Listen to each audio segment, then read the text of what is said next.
जब आप ये कहते हैं कि मैं रोज़ उतना पढ़ नहीं पाता हूँ, इसके बुनियादी तौर पर 2-3 रीज़न्स हो सकते हैं। पहली बात तो कोई भी नहीं पढ़ पाता है, मैं भी नहीं पढ़ पाता हूँ उतना।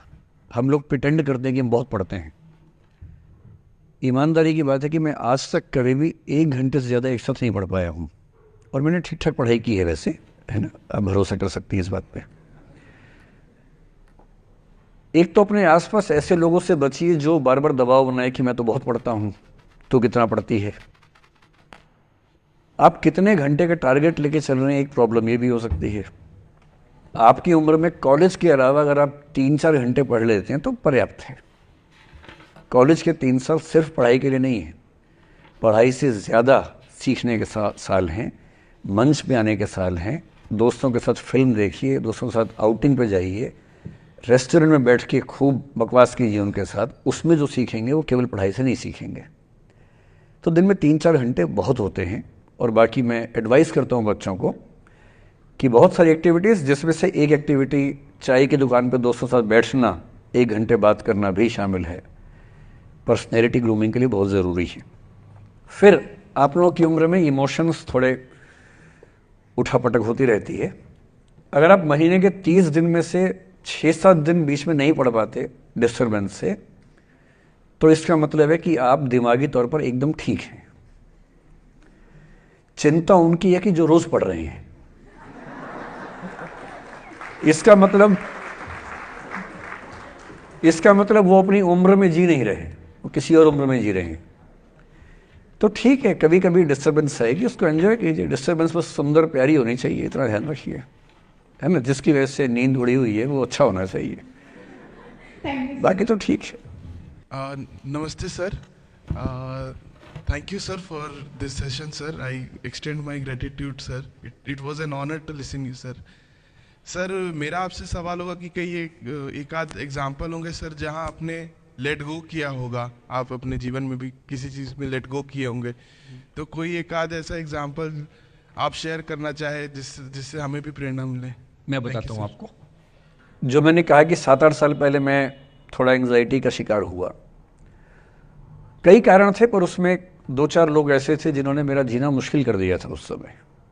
मतलब उन्होंने कर दिया, मैंने करवा भी लिया। अब तो मैं करवाता ही नहीं, तब मैंने करवा लिया था। अजीब किस्म के लोग, पीछे पड़ के रात दिन 24 घंटे तनाव देते रहना बिना किसी बात के, कोई वजह भी नहीं थी ऐसी। मैं बड़ा परेशान रहा। फिर बाद में परिस्थितियां बदल गई, मैं ठीक हो गया, मेरी स्थितियां ज़्यादा बेहतर हो गई। तो उन दिनों मैंने एक रहीम का दोहा पढ़ा, वो मेरे जीवन का उसूल बन गया। उसके बाद से 1-2 बार मेरे मन में आया कि मैं भी दुश्मनी कर लूं और दिखा दूं, और मेरे पास ताकत उनसे ज़्यादा थी उस समय भी, आज भी है। पर अगर मैं किसी के उकसाने पे उसके जैसा हो गया तो जीता तो वही। जब मैं ही नहीं रहा तो फिर तो कोई और लड़ रहा है, मैं रहा ही नहीं, वो जीत जाएगा। मेरी असली कश्मकश ये थी कि बिना उसके जैसा हुए इस चीज़ से बाहर निकलना है। ये कुछ वैसे कि आप सड़क पे जा रहे हैं, कीचड़ में सूअर लोटा हुआ है, उछल उछल लौट रहा है, आपके सफ़ेद कमीज पे छींटा पड़ गया। अब 2 ऑप्शंस हैं, या तो हिसाब बराबर करने के लिए उतर जाइए, उसको आप कैसे गंदा करोगे, वो तो पहले ही मस्त है उसी गंदगी में, उसका तो स्वभाव है। आपका एक छींटा है, आप पूरी कमीज गंदी कर लेंगे वहां जाके। तो सबसे अच्छा क्या है, वहां से निकल जाना, लेट गो कर देना। तो मैंने रहीम का एक दोहा अपना सार बना लिया। रहीमन ओछे नरन सो बैर भली ना प्रीति। रहीमन ओछे किस्म के लोगों से ना बैर अच्छा है ना प्यार अच्छा है। काटे चाटे श्वान के दुह भांति विपरीति। कुत्ता काटे तो दिक्कत, कुत्ता चाटे तो दिक्कत। तो मेरा उसूल क्या है, इस तरह के लोगों से ना दोस्ती ना दुश्मनी, ना दिल में ग्रजेस रखने हैं कि हिसाब बराबर कर दूंगा, हरा दूंगा, रखना ही नहीं। और मेरी अब ठीक ठाक दोस्ती तो क्या होगी, मतलब जब हम मिलते हैं बड़े प्यार से मिलते हैं, मुझे दिक्कत है ही नहीं, नाराज़गी भी नहीं है। मुझे लगता है कि वो अपना धर्म निभा रहा था, मैं अपना निभा रहा हूँ। और अगर मैं दुश्मनी पाल लेता अपना बीपी बढ़ाता, डायबिटीज़ करवा लेता। मैंने पाला ही नहीं, ना मैं पालता हूँ। और भी ऐसे कई इंस्टांसेस हैं जहाँ दुश्मनी करने का पूरा स्कोप था, पर मैं दुश्मनी करता नहीं, मुझे शौक ही नहीं दुश्मनी करने का। मेरा दुनिया में एक भी दुश्मन नहीं है, मतलब मैं कईयों का हूँ, मेरा एक भी नहीं है। जो मुझे अपना दुश्मन मानते हैं वो मेरे दुश्मन नहीं, मेरे लिए वो परिचित हैं, जो मित्र हो सकते थे या हो सकते हैं। फिलहाल मित्र नहीं है, लेकिन दुश्मनी नहीं है। और अगर दुश्मनी कभी हो भी जाए ना, ये ध्यान रखना है कि बाद में दोस्ती हो सकती है। बशीर बद्र ने कहा है, दुश्मनी जमकर करो लेकिन ये गुंजाइश रहे, गर कभी हम दोस्त हो जाएं तो शर्मिंदा ना हो। ये मैं ध्यान रखता हूं हमेशा। नमस्कार सर। नमस्कार सर, मेरा नाम रश्मि श्रीवास्तव है और मैं यहाँ हिंदी ऑनर्स द्वितीय वर्ष की छात्रा हूँ। सर, सबसे पहले तो मैं आपको बहुत बहुत धन्यवाद देना चाहूँगी सर। आपसे मिलकर बहुत अच्छा लग रहा है मुझे और ये मेरे लिए बहुत बड़ी सौभाग्य की बात है। सर, मेरा प्रश्न है आपसे कि सर, मेरे साथ ऐसा हुआ कि मैं बचपन से बहुत अच्छी स्टूडेंट रही और सर मेरी ज़िंदगी में ऐसा एक वक्त आया जब मुझे 2 बार असफलता का सामना करना पड़ा और सर तीसरी बार मैं सफल हुई, परंतु सर आज भी वो डर मेरे मन से नहीं जा रहा है। अभी भी मैं उसको फेस नहीं कर पा रही हूँ कि मैं कैसे फेल हो गई। और सर कभी ऐसा होता है कि मैं सो रही हूँ और रात में मुझे वो डर लगता है कि आगे मैं नहीं कर पाऊँगी। मुझे ऐसा लगता है कि आगे अगर मैं कुछ अच्छा करना चाह रही हूँ तो मुझे उस असफलता का डर रहता है कि जो मैंने फेस किया है, और सर मैं उससे उभर नहीं पा रही हूँ। मतलब मेरे ख्याल से ये असफलता आपसे ज़्यादा आपके माहौल की, आपके पेरेंट्स, आपके टीचर्स की है कि उन्होंने आपको, मतलब कुछ बच्चे अपने आप से इतनी उम्मीद पाल लेते हैं कि फेलियर झेल नहीं पाते। आप वैसे बच्चों में हैं। जो आपने कहा ना कि मैं शुरू से बहुत अच्छी स्टूडेंट रही हूँ, ये दुर्भाग्य की बात है, ये अच्छी बात नहीं है। मैं नहीं चाहता कि बच्चे अच्छे स्टूडेंट बने। अच्छे स्टूडेंट का मतलब जो बहुत पढ़ाकू किस्म के होते हैं, सीधे स्कूल से घर, घर से स्कूल, घर में घुसते ही होमवर्क करना शुरू किया, वैसे बच्चे ज़िंदगी में बड़े परेशान रहते हैं। बच्चों को होना चाहिए छटा हुआ टाइप का, शरारती, बदमाश, मतलब काम भी करें स्कूल का, लेकिन बेसिकली आपको स्मार्ट होना है, कॉन्फिडेंट होना है। पढ़ाकू होने से ज़िंदगी बहुत अच्छी नहीं चलती है।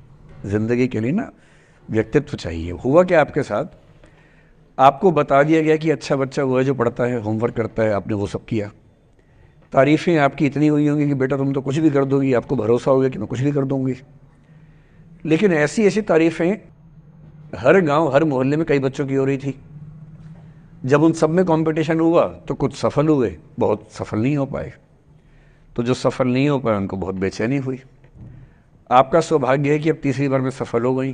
कई ऐसे लोग हैं जो कभी सफल नहीं हुए ज़िंदगी में, उनको भी तो जीना है। तो मैं एक ही बात कहूँगा, अपने आप से उम्मीदें कम कर लीजिए। और ये आसान नहीं होता है। इसका तरीका ये है कि 1-2 ऐसे अच्छे दोस्त जो अच्छे भी हैं, दोस्त भी हैं और बहुत उम्मीदें ना रखते हैं, ना आपको रखने देंगे अपने आप से। डायरी लिखने से लेकर कुछ अच्छे उपन्यास पढ़ना, अच्छी फिल्में देखना, जो आपको सहज होना सिखाएं, न कि महान होना सिखाएं। महानता से बड़ा कोई रोग नहीं है, इस चक्कर में नहीं पड़ना है। सामान्य होना है। असली जद्दोजहद सामान्य होने की है, महान होने की नहीं। सहज होना है। तो अपने आप से क्या कहना, रोज़ कहना है, कोशिश पूरी करूँगी, सफलता मिल गई तो बढ़िया, नहीं तो क्यों डरे, ज़िंदगी में क्या होगा, कुछ ना होगा तो तजुर्बा होगा, और भाड़ में जाए सीधी सी रात। नमस्ते सर। सर मेरा क्वेश्चन थोड़ा सा इनसे अलग है। सर जैसे आपने कहा कि लेट गो करना चाहिए, लेकिन क्या करना चाहिए? लेट गो करना चाहिए। हमने भी ये चीज़ सुनी है कि जिसके नसीब में जो लिखा होता है एक दिन उसे वो मिलता ही है, तो उसके लिए हमें परिश्रम करना चाहिए। तो सर एक इनके बीच में क्या एक थिन लाइन नहीं है कि हमने सोचा जैसे 71st डे पर मुझे ऐसा लग रहा है कि अब मुझसे और नहीं होगा, अब मैं नहीं करूँगी। माना कि वो गिव अप भी कहा जाता है, लेकिन अगर मेरे नसीब में है कि नहीं यार कल ये तुझसे हो जाएगा, अगर मैं कोई भी टास्क कर रही हूँ कल ये कंप्लीट होगा, लेकिन मैं सोचूँ नहीं मेरे से ये प्रेशर नहीं हो रहा, I should let go this, I should start some other thing. तो क्या ये मुझे लेट गो करना कभी रिग्रेट नहीं कर सकते क्या लाइफ में, यार एक दिन और ट्राई कर लेते तो शायद मिल ही जाता? देखिए, जो नसीब का मामला है, मेरे ख्याल से आपकी उम्र में नसीब को नहीं मानना चाहिए। दुनिया में किसी को नहीं पता कि नसीब है या नहीं, और है तो कितना है। सब तुक्का लगा रहे हैं, मैं भी तुक्का लगा रहा हूँ, ठीक। जो हार जाता है ना, उसको तसल्ली देना बहुत ज़रूरी है, वरना वो जी नहीं पाएगा। और पराजित व्यक्ति को तसल्ली देने के लिए सबसे अच्छा शब्द है नसीब, भाग्य, नियति। बहुत ज़रूरी है। और इसलिए एक उम्र के बाद गीता का सार पढ़ना बहुत ज़रूरी है। समझना पड़ता है कि सब कुछ हमारे हाथ में नहीं होता है, सच में नहीं होता है। पर इसका मतलब ये भी नहीं है कि सब कुछ किसी और के हाथ में होता है। अगर ऐसा होता तो बिना मेहनत करने वाले आईएएस बन जाते या कुछ भी बन जाते। ये हो सकता है कि आईएएस बनने के एग्जाम में 10 ने मेहनत की, उनमें से 8 का हुआ, 2 का नहीं हुआ। पर यह नहीं हो सकता कि एक आदमी ने मेहनत नहीं की तो उसका आईएएस हो गया। बिना मेहनत के तो नसीब भी नहीं मिलने वाला है। इसलिए ये मान लीजिए कि कुछ ना कुछ चीज़ें हमारे कंट्रोल में नहीं है, लेकिन जितना कंट्रोल में है उस पर पूरी ताकत लगाएंगे, पूरा डिसिप्लिन रखेंगे, तो हम अपनी किस्मत सबसे अच्छी लिख पाएंगे। सबसे अच्छी मतलब बाकियों से नहीं, मेरी जितनी अच्छी हो सकती है उतनी अच्छी लिख पाएंगे। और इसलिए अगर आपको लगे कि मैं नहीं कर पाऊंगी कोई काम, तो उसको गिव अप ही कहते हैं। लेट गो का मतलब तब होता है जब आप मन भर चुका है, अब उसकी ज़रूरत महसूस नहीं हो रही। जैसे आईएएस बनने की कोशिश कर रहे हैं, नहीं बन पाए, तैयारी छोड़ दी, गिव अप है। बन गए, नौकरी की, मज़ा नहीं आया, छोड़ दिया, ये लेट गो है। लेट गो करने के लिए पहले हासिल करना पड़ता है, या हासिल होने से पहले उस मनोभूमि पर पहुंचना पड़ता है जहां हासिल होने का सुख आपने महसूस कर लिया और उसमें मज़ा नहीं आया, ठीक ही है, औसत है, तब छोड़ दिया। इसलिए आपकी उम्र को शोभा नहीं देता कि हम नसीब की बात करें, ये शोभा देता है मेरी उम्र को। तो 30-40 के बाद नसीब, भाग्य, नियति चलेगा। फिलहाल कर्म पे भरोसा कीजिए, मेहनत, डिसिप्लिन, और मोटिवेशन से ज़्यादा महत्वपूर्ण है डिसिप्लिन, ध्यान रखिएगा। मोटिवेशन का ग्राफ ऐसा होता है, फिर ऐसे नीचे आता है धीरे धीरे। डिसिप्लिन ऐसे रहता है, और डिसिप्लिन वाला व्यक्ति हमेशा मोटिवेशन वाले व्यक्ति से ज़्यादा सफल होगा, ये मान के चलिए। सबसे अच्छा क्या है? Motivation with discipline. तो कोशिश कीजिए कि नसीब पे ना छोड़िए, अपने भरोसे कीजिए। All the best.